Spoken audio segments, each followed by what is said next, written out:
자, 오늘은 누가복음 12장 13절로 21절 말씀을 본문으로 해서 행복은 어디에 있는가라는 제목으로 같이 말씀을 나누겠습니다. 우리는 행복에 관심이 많습니다. 우리는 행복하게 살고 싶습니다. 그런데 행복하게 살고 싶은 만큼 과연 그렇게 많은 사람들이 행복하게 살고 있는가? 그렇다고 볼 수는 없습니다. 도대체 왜 그럴까요? 에릭 프롬이라고 하는 분이 소유냐 존재냐 하는 유명한 책을 썼습니다. 이 책을 단순하게 본다 그러면은 행복을 추구하는 책입니다. 우리 인간이 어디에서 행복할 것이냐? 소유냐 존재냐? 많이 가지고 있는 것에서 행복을 찾을 것이냐? 존재, 인간으로서의 삶의 존재를 추구하는 데에서 행복을 찾을 것이냐? 그렇게 단순화시킬 수 있는 책입니다. 어떤 사람이 행복할까요? 먼저 소유형 인간, 돈도 가져야 돼. 지식도 얻어야 돼. 권력도 가져야 돼. 여기에 관심이 많은 사람, 소유형 인간이. 존재형 인간은 인간의 정신, 사람의 마음, 인간성, 인생에 대해서 관심이 있습니다. 조금 더 고상하게 느껴지지요. 자, 그러다 보니까 소유형 인간은요, 자기 소유에 관심이 많아. 이거 내 거야. 그거 내 거야. 빼앗기지 않으려고 그래. 그러니까 사람들에 대해서 적대적이 됩니다. 전부 다 내 적이에요. 내 것을 빼앗아갈 수 있는 잠재적인 적이다. 이게 소유형 인간의 한 가지 모습입니다. 반면에 존재형 인간은 빼앗길 게 없어. 그의 관심은 물론 그도 하루 세끼 먹어야 살지요. 옷을 입어야 살지요. 집이 있어야 살지요. 그러나 그것이 그 인생의 궁극적인 목적은 아니에요. 인간성, 사람의 존재, 인간의 가치, 여기에 좀 더 초점을 주기 때문에 막 다른 사람이 내 것을 빼앗아갈까 염려하지도 않고 빼앗으려고 궁리하지도 않아요. 그러니까 이 사람은 다른 사람에 대해서 환대, 관계를 더 중요시한단 말입니다. 게다가 소유형 인간은요, 자기 지식과 경험이 최고야. 내가 아는 게 정답이야. 내가 하는 말이 맞아. 방어적이야. 세상에서 꼰대 소리 듣습니다. 그거 틀려. 내 말이 맞다니까. 이런 사람이 소유형 인간이고요. 반면에 존재형 인간은 새 것을 수용할 수 있는, 그 말씀 참 좋습니다. 그거 참 좋은 의견입니다. 그것도 아주 좋겠는데요. 라는 열린 마음을 갖는 사람이 존재형 인간이라 할 수 있습니다. 그래서 소유형 인간이 많잖아요. 그러면 세상이 너무 각박해. 우리가 그런 얘기 하잖아요. 눈 뜨고 있어도 코 베어가는 세상이다. 그 말은 그만큼 세상이 소유형 인간이 많다는 뜻이에요. 그러니까 우리는 존재형 인간을 추구하게 돼요. 존재형 인간을 보면 존경하게 돼요. 나도 그렇게 살고 싶은 마음이 있어요. 여러분은 소유형 인간입니까? 존재형 인간입니까? 여러분 스스로를 그렇게 단정하기는 쉽지 않지만 우리는 잘 알아요. 내가 소유형인지 존재형인지 어느 정도 알고 있어요. 우리 예수님께서는 이미 2000년 전에 소유형 인간의 문제점을 말씀하셨습니다. 한 사람이 예수님께 상담을 하러 왔습니다. 예수님, 우리 형한테 얘기해서 유산, 재산 좀 나한테 나누어 주라고 말씀 좀 해주세요. 예나 지금이나 유산은 형제들에게 큰 관심이고 큰 문제입니다. 형제가 다투다가 동생이 예수님께 답답하니까 찾아왔어요. 자, 여러분, 형이 문제입니까? 동생이 문제입니까? 둘 다 똑같아요. 누구랄 것도 없어요. 우리 옛날 라면 광고를 기억하십니까? 두 사람이 앉아있고 가운데 라면이 한 그릇 있습니다. 형님 먼저, 아우 먼저, 형님 먼저, 아우 먼저. 그 광고 보면서 우리 참 기분 좋았어요. 아, 좋은 모습이다. 아름다운 모습이다. 그런데 그 가운데 라면이 아니라 이따만한 금덩어리가 있어도 형님 먼저, 아우 먼저 할까요? 형님 먼저 하면 고맙다, 아우야. 끝. 이게 사람의 모습입니다. 사람은 없으면 친하게 지내는데요. 있는 순간부터 다투게 돼요. 제가 기도주간 갔다 올 때마다 우리 아이들 위해서 거금을 들여서 고속도로 휴게소에서 포도과자 한 봉다리를 사옵니다. 거금이래야 10,000원짜리 하나죠. 아이들끼리 잘 놀다가도요, 지금은 애들이 커서 안 그렇습니다만 어릴 때는 그 포도과자 개수 때문에 싸워요. 오빠가 하나 더 먹었잖아. 네가 하나 더 먹었잖아. 잘 놀다가도 포도과자 하나를 덜 먹었다고 해서 애들이 속상해서 막 울어요. 그게 우리 사람의 모습입니다. 우리는 다 소유형 인간으로 존재하고 살아갑니다. 그런데 여러분, 이 소유형 인간에는 인생의 답이 없습니다. 그냥 다툼과 경쟁뿐이에요. 지금 우리가 전무후무한 코로나19의 시절을 보내고 있습니다. 이 코로나19의 광풍은 소유형 인간이 만들어낸 위기입니다. 사람의 소유욕이 자연을 파괴하고 숲을 파괴하고 환경을 나쁘게 해버리니까 동물들이 점점 멸종돼 가는 거예요. 그런데 이 바이러스라는 놈은 동물들 몸에 기생을 해서 살아가고 있는데 자꾸 동물들이 죽어가니까 이 바이러스들이 어느 날 회의를 한 거야. 야, 이거 큰일 났다. 우리 이대로 살다가는 동물들 다 죽으면 우리 끝이야. 야, 방법이 없을까? 있어. 전 세계에서 가장 많은 동물들한테 가면 돼. 그게 누구야? 인간이야. 그래가지고 다 이 바이러스들이 서로 회의를 해가지고요, 인간한테 다 찾아오는 거예요. 그래서 지금 코로나19 바이러스가 전 세계에 위기를 가져다주고 있는 거예요. 인간의 소유욕이 인간의 존재를 위협하고 있습니다. 소유형 인간들의 문제는 지금도 계속되고 있습니다. 인간 자신을 파괴하고 있습니다. 그래서 우리 예수님께서 하시는 말씀이 오늘 보니까요, 한 부자가 있었는데 풍년이 들었어. 곡식이 많아지니까 이것을 쌓아줄 데가 없는 거야.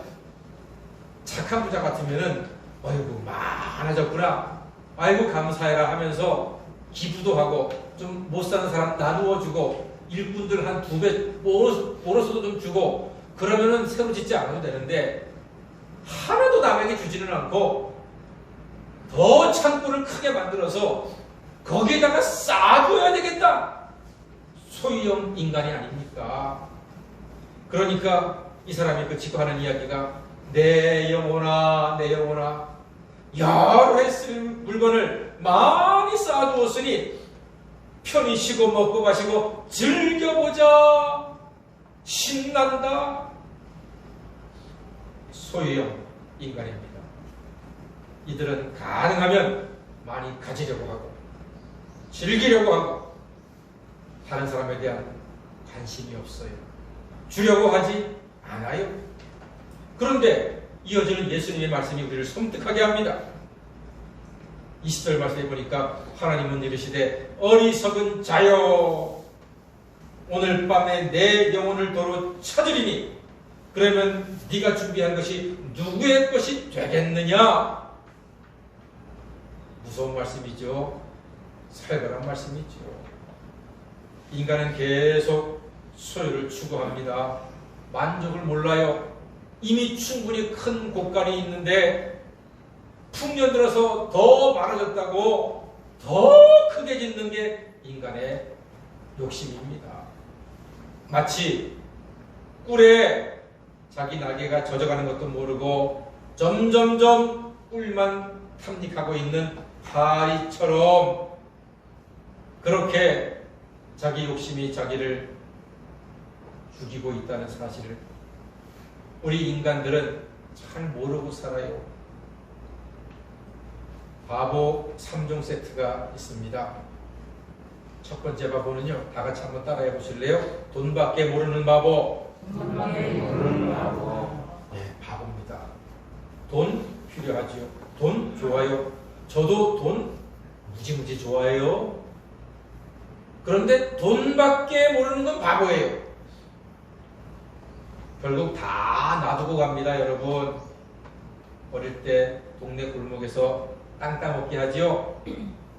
그러면은 저는 꽤 잘했어요. 그래서 동네 골목이 다 내 땅이래.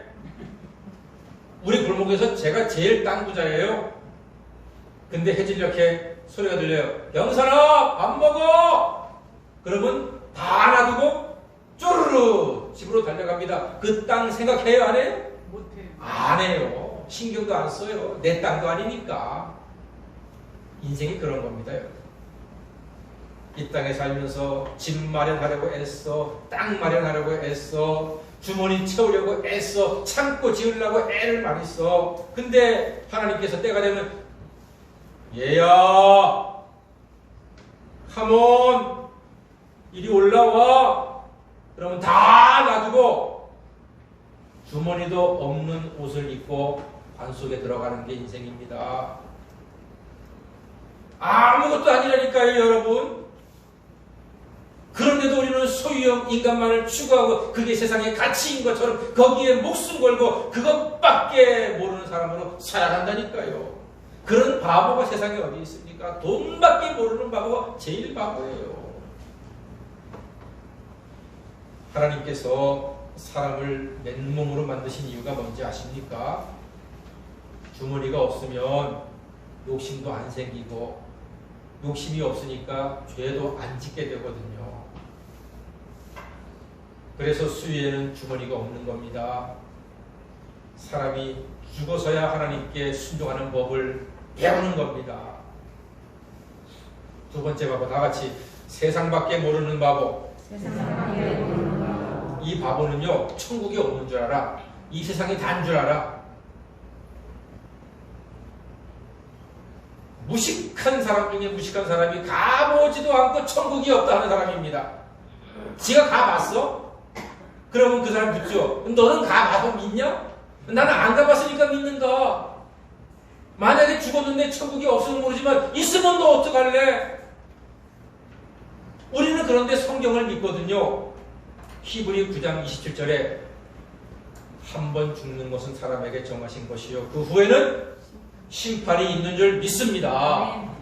근데 어떡할 거야? 성경이 있다고 하는데. 우리는 헌법을 믿는 것이 아니고 유명한 책을 믿는 것이 아니고 하나님의 감동으로 쓰여진 성경책을 믿습니다. 성경에는 반드시 천국이 있다고 말씀하고 있습니다. 그러므로 우리는 이 세상이 다가 아니라 죽은 뒤에 심판받을 천국이 있음을 믿고 그 천국을 사모하면서 나그네 된 광야길 인생을 걸어가시는 지혜로운 여러분 되시기를 주의 이름으로 축원합니다. 세 번째 바보가 있습니다. 다 같이 자식밖에 모르는 바보. 그게 납니다. 자식밖에 모르는 바보에 대해서 일명 신종 바보 3종 세트가 있습니다. 첫 번째 바보, 자기 약속 깨고 손자 봐주는 바보. 두 번째, 재산 미리 물려주고 자식 눈치 보며 사는 바보. 세 번째, 자식들 불편할까봐 방 많은 큰 집에 사는 바보. 바보래요. 결국 소유형 인간의 모습입니다. 자식이 우상이 된 모습입니다. 바보입니다. 김정진이라고 하는 작가가 15분간이라고 하는 작품을 썼습니다. 일제시대 때. 김정진님은 일본을 유학했던 엘리트 중에 엘리트입니다. 그 작품에 보면요, 30살 남자가 열심히 공부해서 박사 논문을 씁니다. 우리는 흔히 그렇게 얘기하죠. 길에 가면 발에 채이는 게 박사다 그러는데 그런 말 함부로 하지 마십시오. 박사는요, 아무리 숫자가 많다 할지라도 정말로 힘들게 공부한 사람들입니다.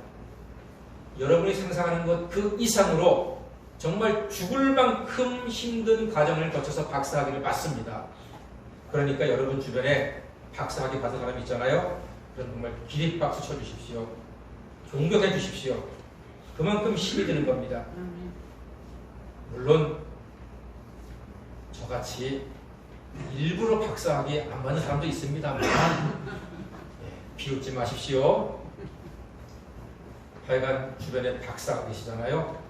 그러면 정말 존경받아 마땅합니다. 정말 힘들어요, 여러분. 그런데 이 주인공 젊은이가 박사학위를 받느라고 너무 힘들었나 봐. 몸에 병이 생겨서 사형 선고를 받습니다. 그리고 작품에 이르기를 시간이 15분 남았습니다. 작품 제목이 뭐라고요? 15분이에요. 편지를 기다리고 있습니다. 첫 번째 편지가 왔습니다. 2달 살던 자기 삼촌이 자식이 없어서 자기한테 재산을 상속하겠다 하는 편지가 왔습니다. 와! 갑자기 떼부자가 됐습니다. 얼마나 좋습니까? 그럼 뭐해요? 이제 10분밖에 안 남은 거예요. 그리고 두 번째 편지가 옵니다. 목숨 걸고 힘들고 어렵게 공부했던 박사 학위가 통과되었다고 하는 편지가 옵니다. 우와! 너무너무 좋아.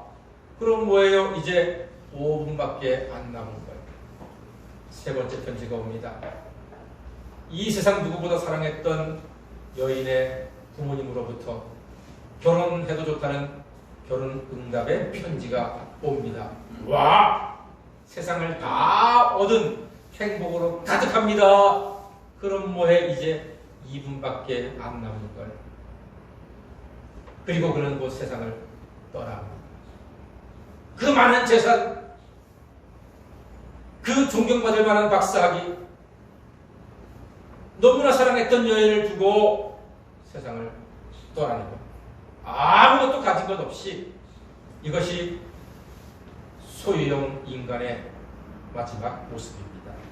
그런데 이 작품을 썼던 김정진 님도 일제시대 때 50살의 젊은 나이에 세상을 떠나고 맙니다. 사랑 여러분, 아무것도 누리지 못하는 인생, 그런 세상에 좋은 것을 잡았으나 영생에 대한 준비가 없이 세상을 떠나고 말았습니다. 우리도 어쩌면 15분 남은 인생인지 모르겠습니다.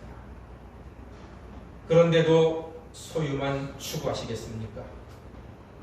예수님 말씀하신 그 부자처럼 소유가 좀 늘었다고 창고를 더 때려짓겠습니까?